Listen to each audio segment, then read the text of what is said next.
our culture is so attractive to people that we transform them. They don't transform us. That's the American experience. That's not happening. We're getting just a different flow from, say, Europe. I mean, you're seeing this problem in Europe. Now, thankfully, we're not having that same problem because we just are in a different geographical location.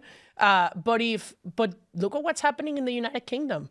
Look at what's happening in Spain, in France, even in Ireland now. This is a fundamentally Germany, different moral code. We are importing a different moral code. Correct. Even for people in America who claim they're atheists, they are still beneficiaries of a different moral code. Look, I'm just more optimistic than you. And if you look at surveys of Muslims, obviously this is mainly a Muslim conversation. I don't know many people, maybe some other people are concerned about other faiths, but mainly a Muslim a conversation. You look at surveys of Muslims, they are becoming more socially tolerant and more socially liberal over 40% won't even tell. 40% self-reported. 40% of Muslims will not tell if there's a ISIS attack or a terrorist attack. They will not report to authorities.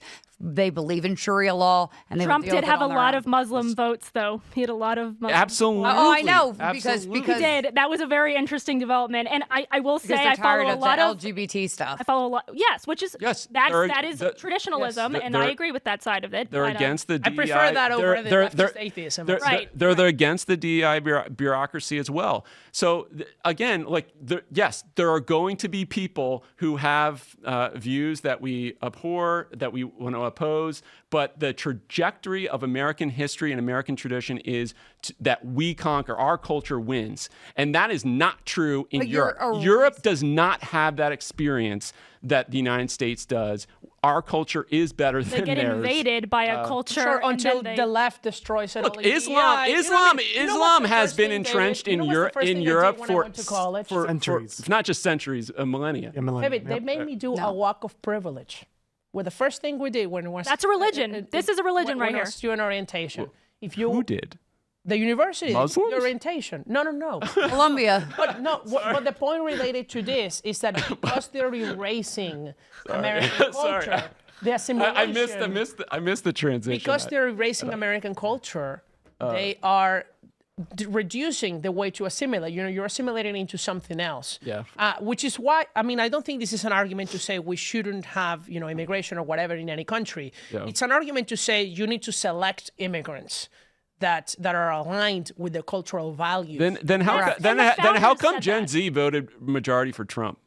They didn't actually. Women, they did increase 7% more Gen Z women. Thanks for that correction. Yeah. Okay. But obviously you did much better despite all of these. You did better with the men because they're not getting the jobs that we're talking about that are being replaced by the immigrants. Oh, come on. That's what's happening. No, it's not. It is absolutely not happening. But the argument I'm making is not to prove it or anything. It's simply to say, don't you think that it would be beneficial to select based on cultural values too? I don't trust the government to select based on cultural values. If we had the Biden administration in charge of, this is a good point. of cultural I agree whatever, bring me all the blue-haired people. Did you know that on the biometrics form for immigrants now, they put in the hair color options blue and pink? No way. I swear, I saw it. Thanks for watching this clip from the Culture War podcast. We're live every Friday, 10 a.m. to noon, so subscribe and come hang out.